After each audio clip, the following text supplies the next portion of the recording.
This is being young. The days of endless summers. Vulnerability's hard. We had a permit. We had a plan. We went.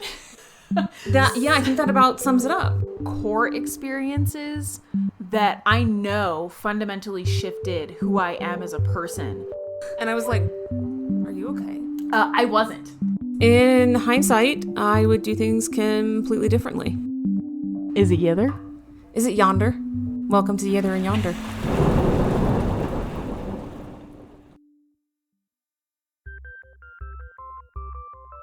Welcome to our latest minisode, where we take the time to go down rabbit holes, off on side trails, and make the massive digression. So, my first instinct as a recovering academic is to pull up a definition of trail bro culture. Yes. The reason that this is a bonus minisode is we, in the last episode, kind of referencing trail bro culture, and we kind of give a definition there. When I was doing my dissertation, I was simultaneously tracking a lot of discourse that was happening online around long distance hiking and the distinction of long distance hiking from through hiking. Because I think through hiking, in particular around the release of the book Wild, had kind of a pop culture revolution. And I think a lot of reconnecting to nature was very central at this point in time. A lot of millennials, van life, long distance hiking, kind of doing the dirt bag kind of lifestyle, had this resurgence that I think a lot of people in our generation in particular, like millennials, we didn't have the easiest go of it coming into a not so great, well, first and foremost, 9/11, coming out of 9/11 into a shit economy as we graduated from high school, going into college, graduating college and having a hard time finding jobs. Like, our generation has time and again had a variety of influences that have affected our ability to function well in a capitalist society. And I think that's a huge impetus for us to then choose to do something different. And I think van life, long distance hiking, dirt bag culture, like even now the kind of adventure lifestyle of like maxing out every opportunity to take leave, right? Like planning your PTO so that you can maximize it. That's still very much a millennial thing to do. The dink lifestyle, dual income, no kids vibes. In particular, as I was applying to go to grad school, Wild, the film, was going to be coming out, which garnered a lot of attention, and therefore a lot of attention around the book again. Yes. And that led to a lot of discourse around whether or not Cheryl Strayed had actually done a through hike, because that was a term that people used all the time. If you did a long distance hike like that, people called it a through hike because you're hiking through. And that's where this online discourse around what is and isn't a through hike started to emerge. I was simultaneously studying kind of backpacker culture. What does it mean to be somebody who does this long distance type of hiking and who has access to these spaces? Not that I wasn't interested in people who were like car camping and stuff too, but like the wilderness, capital W, defined by the Wilderness Act of 1964, wilderness, the most unmanaged, managed outdoor space. Who has access to that, and what does it look like? And a lot of the times, backpacking is the best way to access those spaces. So I started tracking some of this online, and I follow a variety of people. I would say I lean more towards everyone should be outside kind of vibes rather than do it my way vibes. I'll just fully own that I fully believe that public land should be available to everybody regardless of gender, physical ability, race, nationality. Like, I don't care if you're an American. I think all people on this planet should have access to public lands in America. We're all humans. We all live on this planet and we should all be taking care of it. I love Carrot Quinn. Carrot Quinn wrote a book called Through Hiking Will Break Your Heart. And Carrot is an incredible writer and absolutely like an outdoorsy person from Alaska, has written some really cool stuff, lots of zines. And through Carrot, I discovered the Backcountry Cook on Instagram. And I have some screenshots here, and I think I sent them directly to you, Em, when I when I saw it. Probably, yeah. And in this post, I think it really just encapsulates a lot of things. When I did my dissertation, I reached out to the Backcountry Cook and asked for permission to include it in my dissertation. And so I'm going to read the post here. And I think it gives a really great kind of synopsis to the argument around long distance hiking, through hiking, and trail bro culture. Image itself says, it's not long distance hiking unless we say it is. It's not long distance hiking if you can't prove your mileage. It's not long distance hiking unless you finish.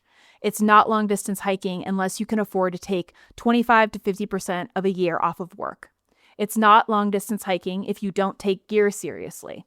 It's not long distance hiking unless someone who's hiked more miles than you says it is. No other opinions matter. It's not long distance hiking unless you're an online community with an obsession of $700 tarps and physical discomfort approves of your decision to walk someplace. It's not long distance hiking unless people who hiked only a section of a long trail are afraid to speak publicly of their experience for fear of being mocked and having their experience invalidated. It's not long distance hiking unless you use your experience to make other people feel bad for their pussy bullshit attempts to enjoy wilderness. It's not long distance hiking if it doesn't fucking hurt for every fucking second. Don't you dare think about hiking on your own terms, kids. The through hiking police will get ya. It's not long distance hiking unless you do it on our terms. And you're not a long distance hiker unless you do the whole thing in one go over and over again just to prove that the first time wasn't a fluke and you're not a poser. The caption says, I've met too many people who didn't feel comfortable on the PCT, which is the Pacific Crest Trail. I've met too many people who left the PCT because of that discomfort or never started because a bunch of uppity douchebags mock them for asking questions online. I've met people who are scared to speak about their experiences on trail for fear of being discredited. And I've met people who didn't think their experience is worth anything because they didn't finish, or they skipped the Sierra, or flip-flopped, or were taken off trail by injury. And I've spoken to all of them about how scary it is to say anything, for fear of the bullying of such a bunch of fuckboys in trail runners rabidly defending their safe space. I'm going to repeat that part because I fucking love it. Mm-hmm. I've spoken to all of them about how scary it is to say anything for fear of the bullying of a bunch of fuckboys in trail runners rabidly defending their safe space. They aren't all men. They're anybody who looks at a new hiker up and down and decides to act tough or cool instead of helpful and kind. You know who you are, and you should be ashamed to be using your power to make the public feel unwelcomed in their land. Fuck that shit. Hell yeah. Speak up. Speak loud. Demand a change. We bemoan the lack of women and queer people and people of color on the trail while pointedly ignoring how uncomfortable it is to enter spaces patrolled by a bunch of pretentious white dudes rabidly degrading the experience of other hikers. These people are desperate losers who have learned a cool trick and must repeat it endlessly to keep attention on themselves. And it's high time they were put in check. Come at me, bro. These panties seem to bunch up every time dudes start pounding their chest over who's a badass and who's just a poser who didn't work hard enough. And I'm done staying quiet for fear of reprisal. I'm a section hiker, an owner of public lands, and an advocate for diversity and inclusion on trail, and my voice matters. In a second comment, some of you might know me as the, quote, insufferably loud woman with her panties in a bunch from the PCT Facebook group. A title I wear with pride, despite it being handed to me by one of the infinitely douchey dudes who populate that group, seemingly only to shit on anyone with a question or concern or a vagina. I've tried through nails on chalkboard whining of a bunch of shitty white dudes who somehow have the time off and financial security to not work for months on end and pander their sweaty vacations as something more holy and real than just an arbitrary walk from one place to another, done again and again as if to protect the sanctity of their manhood through the utterly pointless brutality of endless speed walking while wearing an expensive backpack. Those people are not my people. Most of the prominent voices in the thru hiker community are not my people. They are not conservationists. They are not dedicated to protecting and preserving public lands. They're not interested in contributing their time or energy or money to the parks and forests where they play their favorite sport. They seem wholly concerned with self-promotion, shaming and degrading the accomplishment of other hikers, criticizing public land management agencies they leech off of as homeless, jobless in quotes, athletes, alienating new hikers and enforcing elitist, exclusionary, and totally arbitrary rules and regulations. It is as though they are screaming with gusto and desperation, "My penis is huge, worship me." I hiked 700 miles of the PCT this summer. I met some of the most kind-hearted, intelligent, caring, and all-around wonderful people I've ever met. Those are not the people whose voices are usually heard in discussions about through hiking. Although I'm insanely grateful to the people at the PCTA, which is the Pacific Crest Trail Association, and the dedicated trail angels whose patience and empathy does much to balance out the endless bitching of the through hiker elite. And then the next one says, "Holy crap, when I posted yesterday, I expected to be trolled off the internet. Instead, I've had hundreds of people reach out to me about their experiences and how relieved they are to know that they aren't alone. It's been really heartbreaking for me to realize how deep these problems run and how many people they've affected. Hundreds of people feel unsafe or unwelcome in public lands. Those lands do not belong to an elite group of pretentious hikers. They belong to each and every American citizen. Think about that. You are one of the owners of Yosemite National Park, King Canyon National Park, the Tetons, Bears Ears National Monument. When I'm feeling especially broke and useless, I remind myself of this and feel wealthy. You deserve to feel welcome and safe in public lands, and you deserve membership to a community of public land users who support and educate each other and are active and involved in efforts to keep our public lands accessible and protected. That community already exists. It's just a lot quieter than the group of bullies who've been moderating how we talk about distance hiking or climbing or mountain biking or trail running. Please tell your story. It's so important. We can't change what we won't talk about, and I promise that talking about it feels like a burden lifted. I wouldn't have felt comfortable talking about it if it wasn't for honesty and bravery of people like Unlikely Hikers, Vanessa Takes Photos, Carrot Quinn, and my friends at Eastern Sierra Conservation Corps. We are so much stronger together than we are alone, and you are not alone. My point with sharing this was I saw this post, and I am one of the people that was like, that's what I'm talking about.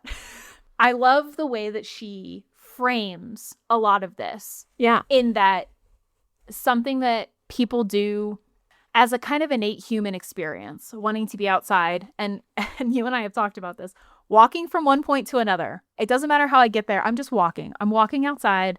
It might be over a mountain. It might be around a mountain. It doesn't really matter. I just want to be outside and be walking. And it became this high intensity, very regulated sport. Yes. Where there is this sense of entitlement, elitism, ownership. In that way, I think in our first few episodes, we talk a lot about like what our interactions were with people and how we were surprised that people had been perhaps kind instead of aggressive.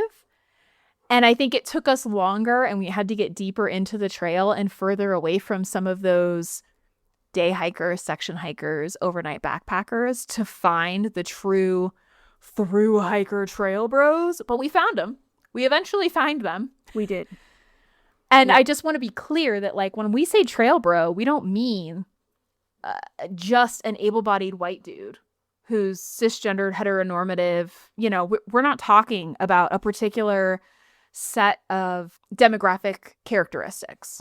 We're talking about anyone who feels entitled to these spaces and polices them. Yes. To be less accessible for people because they are scared that they will be reprimanded, that they will be demeaned, that they will be actually physically threatened. And that's, you know, we say trail bro, but we're not really saying that it's this identity as much as we're saying it's this attitude. Yes. Yeah, absolutely. But I think Paul and Carol are the antithesis of this. And Paul, I think in particular, right? Because Paul had done the JMT twice over. He had hiked 9,000 miles of California trails 9 years ago. So I'm sure he's at least doubled that now because he's such an athlete. And yet he didn't embody this at all. He was welcoming. He was kind. He gave us so many tips. There was just an innateness of like, everyone has been new at something at some point in their life. So let's not throw more barriers up. I mean, I'd like to call back to the summer of unrest in 2020, right? And the question of calling someone out versus calling them in, right? Yeah. Because that sense of entitlement and elitism is what begs the question, why are you doing it that way? It truly is this sense of enduring pain as part of the experience, and it doesn't have to be, right? This isn't an elite sport. This isn't the Olympics. This isn't brutality for brutality's sake. If you want to be a masochist, that's great. Don't tell me that everyone has to be to have the same kind of accomplishment. And I think this is true across the board in a variety of places that humans have to deal with. And the fundamental problem with that is that public land should not be someplace that people have to prove themselves in. Let me just go innately be an organism in an ecosystem. That's all I want to do. And you're going to tell me that I can't do it because I didn't spend $700 on a tarp, because my pack is too heavy. And this is so much, I think, by day 3, we've done Half Dome. Day 1 and 2 are pretty stressful. Day 1, we struggle getting ourselves up to the camp. And I totally crash out on the tarp and take a nap, right? Going and doing Half Dome. A lot of anxiety around that and getting it done and doing it safely. And I think that's probably one of the most dangerous experiences we had, where just getting through it was the goal, not even doing it right or well. Mm-hmm. Doing it well to us meant not dying, right? That was the baseline. Truly, truly. Getting back on the trail and that slow grind to get ourselves where we thought we needed to be through that burn scar, and just knowing that we had a number written down. And that number came from a lot of planning guides that were on the internet that most people would adhere to. Having the pressure of meeting those expectations because it's what most people did. And therefore, if we weren't doing what most people did, we were doing it wrong. It's rooted in this, right? It's rooted in this culture. Yeah, absolutely. And trail bros do exist in the backcountry, and that's certainly where we met them, the majority of them on the JMT, but you meet them in the front country as well. And in fact, we met one of the trail broiest bros that was not actually a bro in the front country in an upcoming episode. I bring this up not for spoilers, because I'm gonna not spoil it, but just notice we'll get there. We'll get there. But because this person genuinely thought she was protecting us and helping us. And for her, it wasn't coming from a mean-spirited place. She was the embodiment of this trail bro culture. So whether people are embodying it intentionally or unintentionally, the harmful impact of it is real. There are very nefarious players out there. There are people, and I have so much data from social media of particular individuals who have hiked the Triple Crown. A Triple Crown is hiking each of the 3 long trails. People fight to do it all in 1 year, to do the fastest known time of each one, the unassisted fastest known time. They have turned what I would argue folks like John Muir would have called a spiritual walk in the woods, basically nature bathing. Reconvening with what they believe to bring them closest to God. They have turned it into a sport. Yeah. Competing with each other. And this class of, in the same way that people have to get to the top of Mount Everest, they've turned these long distance trails into an accomplishment that they can then say that they are somehow better than others for doing. And there's multiple people that have multiple Triple Crowns, that have done it multiple years in a row, that have done it through natural hazards, right? Like they figure out ways to do things, and it's not safe. It's not a requirement. Is it a cool thing to do? Absolutely. If that's your dream, I have no judgment on that. And frankly, if it's your dream and you want to section hike it and spend your entire life doing it, I think that's cool too. You can never set foot on one of these trails. You can spend your entire life on one of these trails. And I think the spectrum of those 2 options is completely valid. The issue lies with these people who are elite athletes that then tell us that we have to be elite athletes and do it their way, or we're doing it wrong. Yeah, and to your point, if you are an elite athlete and you do want to be in competition with other elite athletes, or even competition with yourself and try to PR yourself year after year, I think that's fine. It's when you're then taking your standard and putting it onto other people that that aren't even trying to be in competition with you that it becomes the problem. I'm not sitting here saying that like you can't try to have a record or you can't try to triple crown in a year or whatever, but like that's you, and you know, you're in competition with yourself, and that's fine. But don't hold others to that standard and then try to police them as such. Could you imagine if Olympic athletes came home and told people that they were doing things wrong when they tried to do their sport? Yeah.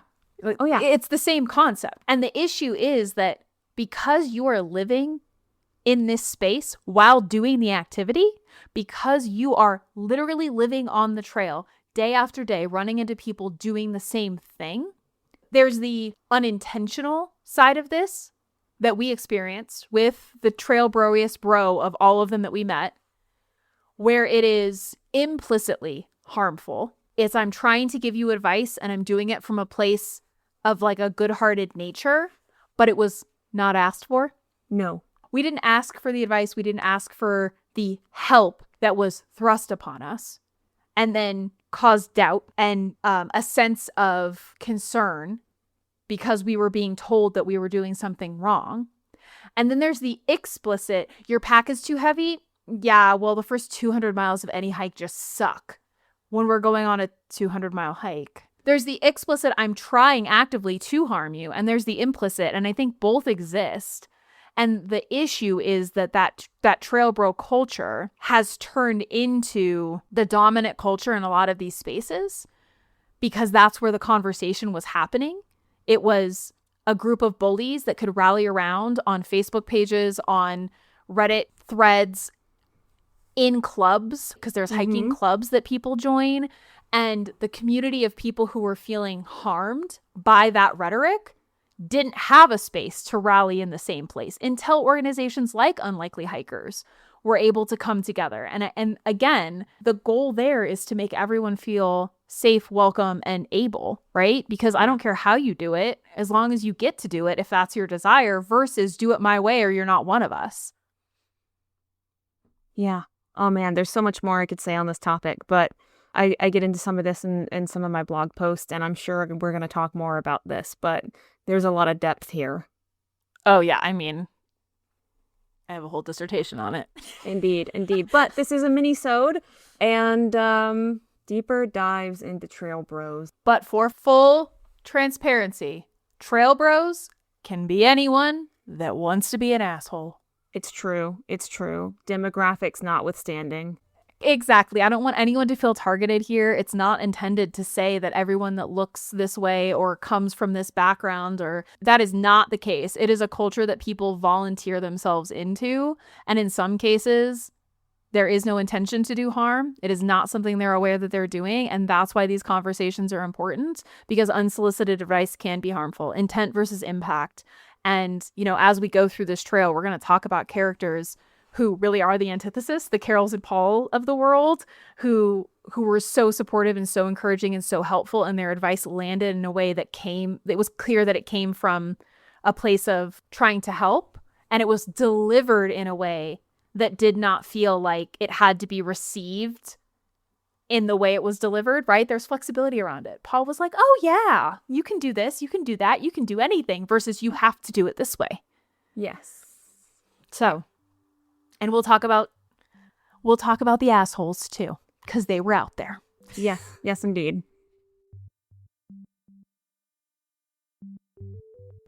Thanks for listening. We appreciate your support in this retelling of our chaotic adventure. We love to hear from y'all, so reach out on social media at yitheryonderpod or send us an email at yitheryonderpod@gmail.com. Find us on your favorite listening platform, and please rate, review, and subscribe, because it really does help. Don't forget to check the show notes for resources and helpful links. And if you'd like more content, subscribe on your favorite membership platform. Info's available on our website, yitheryonderpod.com. We've got weekly blogs from each of us, some planning resources from our trip, with tips on what we do differently, and some other fun bonus content. We truly appreciate you joining us on this great adventure. Until next time.